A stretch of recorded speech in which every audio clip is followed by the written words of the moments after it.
Après avoir vu la vidéo sur Job 41, nous voyons comment Dieu expliquait à son serviteur comment il avait créé le crocodile pour sa force et sa grandeur. Mais selon la description dans la Bible, qui n'a rien à voir avec le crocodile que nous connaissons aujourd'hui, il y a un autre animal mentionné dans la Bible qui veut ressembler au même animal appelé Léviathan. Psaume 104 versets 25 à 26. Voici la grande et vaste mer, là se meuvent sans nombre des animaux, petits et grands, là se promènent les navires, et ce Léviathan que tu as formé pour se jouer dans les flots. Dieu parle beaucoup du Léviathan dans la Bible, c'est un animal que Dieu a créé, et seul Dieu peut les tuer ou les transpercer, et il a fixé un jour pour écraser à nouveau la tête du Léviathan. Psaume 74 versets 13 à 14. Tu as fendu la mer par ta puissance, tu as brisé les têtes des monstres sur les eaux, tu as écrasé la tête du crocodile, tu l'as donné pour nourriture au peuple du désert.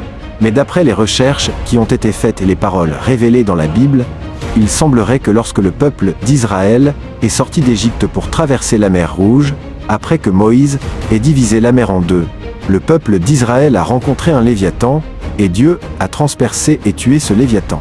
Ésaïe 51 verset 9. Réveille-toi, réveille-toi, revêt-toi de force, bras de l'Éternel. Réveille-toi, comme au jour d'autrefois, dans les anciens âges. N'est-ce pas toi qui as bâti l'Égypte, qui transperça le monstre? Ésaïe 51 verset 10. N'est-ce pas toi qui mis à sec la mer, les eaux du grand abîme, qui fraya dans les profondeurs de la mer un chemin pour le passage des rachetés? Dans un langage spirituel et prophétique du livre d'Isaïe, Dieu révèle que le Léviathan peut être un ennemi qui attaque son peuple. Ésaïe 27, 1-6. En ce jour, l'Éternel frappera de sa dure, grande et forte épée le Léviathan, serpent fuyard, le Léviathan, serpent tortueux, et il tuera le monstre qui est dans la mer. En ce jour-là, chantez un cantique sur la vigne. Moi l'Éternel, j'en suis le gardien, je l'arrose à chaque instant. De peur qu'on ne l'attaque, nuit et jour, je la garde. Il n'y a point en moi de colère, mais si je trouve à combattre des ronces et des épines, je marcherai contre elles, je les consumerai toutes ensemble, à moins qu'on ne me prenne pour refuge, qu'on ne fasse la paix avec moi, qu'on ne fasse la paix avec moi. Dans les temps à venir, Jacob prendra racine, Israël poussera des fleurs et des rejetons, et il remplira le monde de ses fruits. Le serviteur de Dieu Job savait que le Léviathan existait, même s'il y avait des choses qu'il ne savait pas sur le Léviathan. Peut-être que dans Job chapitre 41, Dieu révélait à Job certaines choses sur le Léviathan pour montrer sa force et sa grandeur. Job 3 verset 8. Qu'elle soit maudite par ceux qui maudissent les jours, par ceux qui savent exciter le Léviathan. Ainsi, Léviathan est peut-être Satan dans un langage spirituel, parce que Dieu à de nombreux endroits dans la Bible, il enseigne que Satan est un serpent ou un dragon. Et la mer dans la Bible représente tous les peuples du monde dans un langage spirituel. Apocalypse 12 verset 9. Et il fut précipité, le grand dragon, le serpent ancien, appelé le diable et Satan, celui qui séduit toute la terre, il fut précipité sur la terre, et ses anges furent précipités avec lui. Apocalypse 17 verset 15. Et il me dit, les eaux que tu as vues, sur lesquelles la prostituée est assise, ce sont des peuples, des foules, des nations et des langues.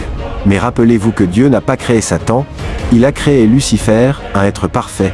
C'est son orgueil qui l'a transformé en Satan. Quant au Léviathan, Dieu n'a pas créé Léviathan pour qu'il soit mauvais, mais peut-être qu'en regardant sa force et sa grandeur, il a dépassé les limites qui le rendaient mauvais. Ézéchiel 28 verset 14 à 15. Tu étais un chérubin protecteur, aux ailes déployées, je t'avais placé, et tu étais sur la sainte montagne de Dieu, tu marchais au milieu des pierres étincelantes, tu as été intègre dans tes voies, depuis le jour où tu fus créé jusqu'à celui où l'iniquité a été trouvée chez toi. Et nous nous souvenons des promesses de Dieu dans la Bible. Il a dit qu'il écraserait la tête du serpent qui tentait Adam et Ève. Genèse 3 verset 15. Je mettrai inimitié entre toi et la femme, entre ta postérité et sa postérité, celle-ci t'écrasera la tête, et tu lui blesseras le talon. Et il est vrai que sur la croix Jésus-Christ, dans un langage spirituel, a écrasé la tête de Satan que Dieu appelle le vieux serpent ou dragon. Jésus a combattu le vieux serpent et en est sorti victorieux pour sauver les gens.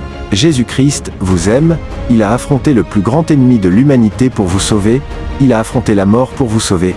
Quand vas-tu le laisser mener ta vie pour arriver au bon port ?